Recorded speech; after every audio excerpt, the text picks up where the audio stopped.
یہ نکتہ ہے، ٹرمپ کی جیت ہے۔ پاکستان کے دفتر خارجہ کی جو اسٹیٹمنٹ سامنے آئی ہے، انہوں نے اس کو کیٹاگوریکلی ڈینائی کیا ہے، یہ صرف قیاس ہے، افواہیں ہیں، ایسا کچھ بھی نہیں ہے، پاکستان کے اندرونی معاملات میں امریکہ مداخلت نہیں کرے گا۔ یہ ضرورت کیوں پیش آ رہی ہے اور یہ قیاس کیوں ہو رہا ہے کہ ٹرمپ آ جائے گا اور اس کے بعد حالات بدل جائیں گے؟ پہلی بات تو یہ ہے کہ بس اس تردید سے ہی معاملہ جو ہے نا تھوڑا سا لگتا ہے کہ دال میں کالا ہے، کیونکہ پی ٹی آئی نے آفیشلی کوئی ایسی بات نہیں کہی جس سے یہ لگتا ہو کہ ان کی واقعی کوئی توقعات وابستہ ہیں اور وہ کوئی مداخلت ہونے لگی ہے۔ نہ ٹرمپ کے کسی مشیر نے، نہ کسی ان کے قریبی ساتھی نے یہ بات کہی ہے، تو تردید کیوں ہو رہی ہے؟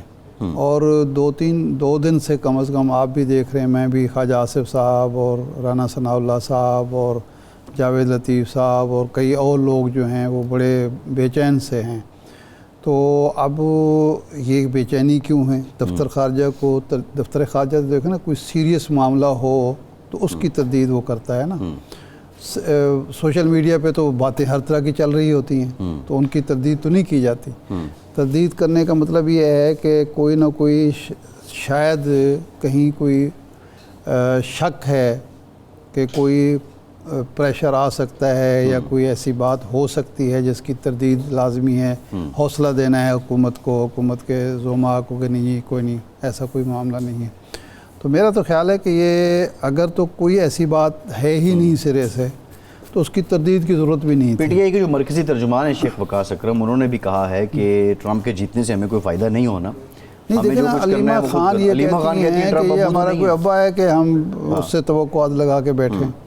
کسی اور نے بھی ایسی بات نہیں کی۔ دیکھیں نا، گوہر علی خان کوئی بات کریں، عمر ایوب بات کریں، اسد قیصر بات کریں، کوئی اور بات کرے تو پھر کوئی تردید بھی بنتی ہے۔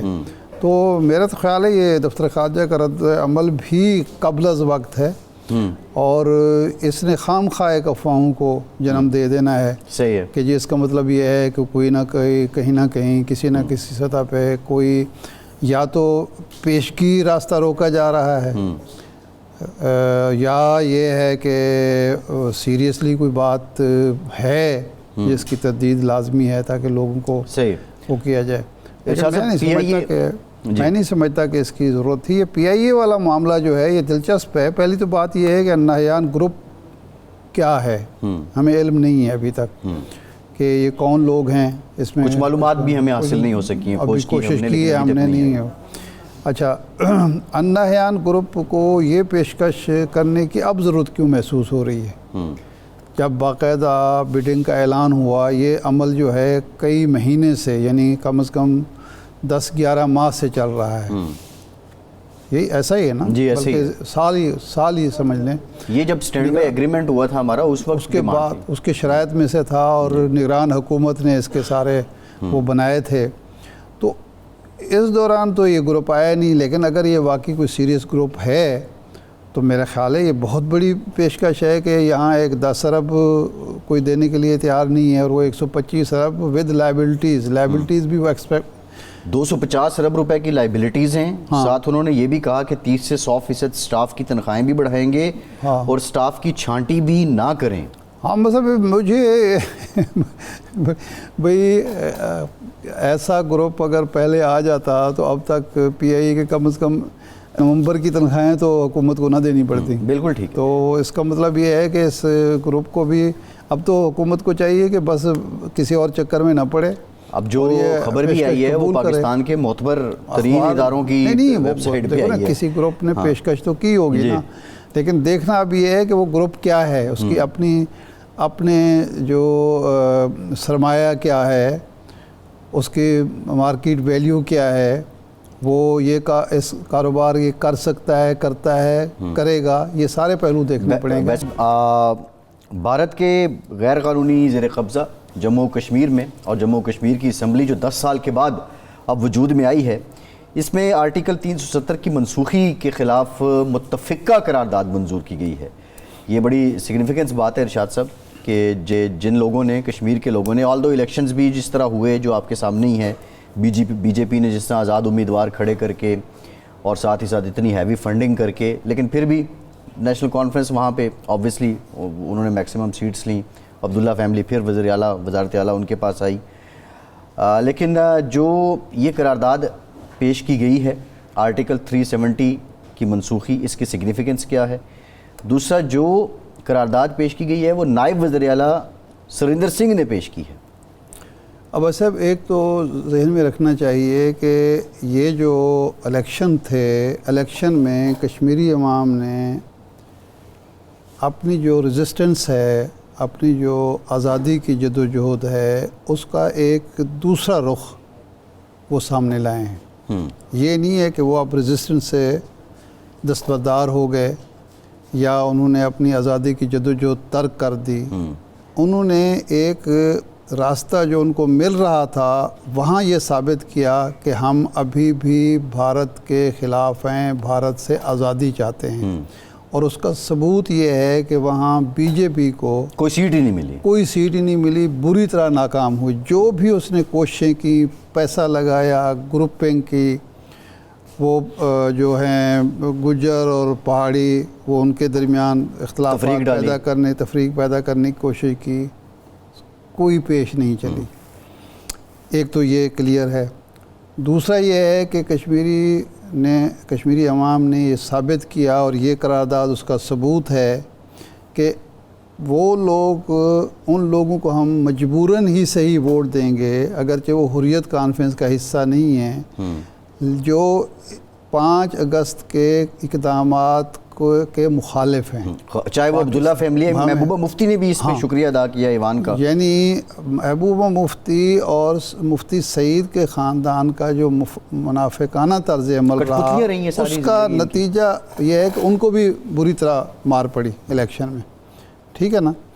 اگرچہ جب یہ 5 اگست ہوا تو وہ تو سارے ایک پیج پر آ گئے، فاروق عبداللہ، لیکن پہلے بی جے پی کو بہت زیادہ وہاں جو متعارف کرایا تو وہی فیملی تھی، تو اس کا بھی اس کو خمیازہ ان کو بھگتنا پڑا. اب یہ قرارداد کا مطلب یہ ہے کہ جو مودی سرکار دعویٰ کرتی رہی کہ انہوں نے خوشحالی، ترقی، ڈیولپمنٹ، سارے طریقوں سے کشمیری عوام میں ریزسٹنس ختم کر دی ہے، اور الیکشن کرائے ہی اس خیال سے تھے یا دنیا کو یہ دکھانے کے لیے تھے کہ بھی ہم نے وہاں ریزسٹنس ختم کر دی ہے، اور اب ہم دیکھیں لوگ فری اینڈ فیئر الیکشن میں اپنا نقطہ نظر پیش کر رہے ہیں، اپنی رائے دے رہے ہیں. تو وہ جو رائے دی انہوں نے جس حد تک دی، فیئر اینڈ فری الیکشن تو خیر وہ تھے نہیں، اس میں دھاندلی بھی ہوئی، اس میں سب کچھ ہوا، تشدد بھی ہوا، سب کچھ ہوا. لیکن جو لوگ اس محدود اور کنٹرولڈ الیکشن میں حصہ لیتے ہیں وہ بھی کہہ رہے ہیں کہ 5 اگست غلط تھا، اور یہ جو آرٹیکل جو تھا 370 وہ غلط ہے، اس کو واپس ہونا چاہیے. اب دیکھنا یہ ہے کہ وفاقی جو ان کی مرکزی حکومت ہے اس کا رویہ کیا ہے. نہیں وہ اب جو رپورٹس آ رہی ہیں ارشاد صاحب، اس کے بعد بڑی دوڑیں لگی ہیں دلی میں، بڑی تشویش ہوئی ہے. نہیں اب پوائنٹ یہ ہے کہ یہ ایک آزمائش اور امتحان میں ڈال دیا ہے مرکزی حکومت کو، مودی سرکار کو، کہ جی آپ اگر چاہ رہے ہیں، کہہ رہے ہیں کہ یہ عوام کے حقیقی مینڈیٹ ہے، تو پھر اس قرارداد پھر ہماری یہ رائے ہے، اگر ہمارا مینڈیٹ عوامی مینڈیٹ ہے تو عوام کی جو مان لیتے ہیں جمہوریت ہے آپ کی، تو یہ ہے مانیں. بالکل یہ بڑا ایک قرارداد جو اتفاق رائے سے ہو رہی ہے اس کو آپ منظور کریں، اس کو نہیں کرتے تو اس کا مطلب وہ جھوٹ بول رہے ہیں. بالکل ٹھیک ہے ارشاد صاحب، یہ اس کا پہلو ہے. بالکل ایسے. ارشاد صاحب آج لاہور میں ایک تقریب میں ہم شریک ہوئے، جماعت اسلامی اور پھر انہی جو فلاحی تنظیم ہے الخدمت، حافظ نعیم الرحمان صاحب بھی موجود تھے. ان کا ایک انیشیٹو بنو قابل، نوجوانوں کو جدید ٹیکنالوجی، آئی ٹی، اے آئی، اس سے ہم آہنگ کرنا. اور آج لاہور جو ان کا چیپٹر تھا اس کا آغاز کیا گیا، نیشنل لیول پہ آغاز کیا گیا. کراچی سے یہ شروع ہوا تھا، 4 سال سے پروگرام کام کر رہا ہے. اس طرح کا کام آپ نے پہلے بتایا تھا کہ اپنے تئیں گورنر سندھ کامران ٹیسوری صاحب بھی کر رہے ہیں. یہ جو انیشیٹیوز ہیں بنو قابل جیسے، یہ جو گورنر صاحب کر رہے ہیں، اور ہم آئی ٹی کی ایکسپورٹ بڑھانے کی بات کرتے ہیں. ایک تحقیق کے مطابق جو ریلیونٹ ان کی باڈی ہے پاشا، اس کے مطابق ہم $50 ارب بھی سالانہ کما سکتے ہیں چند سالوں میں. اس کا کیا اثر ہوگا؟ اور حافظ نعیم الرحمان صاحب نے بھی جو آج گفتگو کی ہے اس کے بعد آپ سمجھتے ہیں کہ ہم عسکری ونگ سنتے ہیں, ہم طلبہ یونین سنتے ہیں, باقی سیاسی جماعتوں کو بھی کوئی ایسے ونگ ان کو بھی انٹروڈیوس کروانے چاہیے؟ نہیں, ان کو بھی کرانے چاہیے, لیکن بنیادی چیز جو ہے وہ ایک سیاسی جماعت یا مذہبی جماعت جو ہے, اچھا جماعت اسلامی والے یہ خدمت کے تعلیمی شعبوں میں, صحت کے شعبوں میں, باقی شعبوں میں وہ یہ کام کرتے رہتے ہیں, ہمیشہ سے ان کا یہ تھوڑا امتیاز رہا ہے. لیکن اب اس میں جو بنیادی نقطہ ہے, ایک تو یہ ہے کہ یہ بڑی اچھی الخدمت فاؤنڈیشن کی طرف سے یہ بہت اچھا انیشیٹو ہے.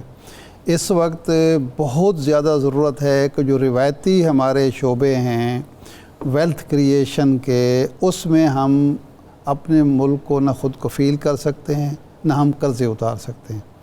اب یہ شعبہ ہے آئی ٹی کا جس میں بہت زیادہ ایک کیپیسٹی بھی ہے, بہت زیادہ پوٹینشل بھی ہے, اور جس کے ذریعے ہم ترقی کی دوڑ میں اپنے ارد گرد کے ممالک کے ساتھ چل سکتے ہیں, انڈیا کے ساتھ, بنگلہ دیش کے ساتھ.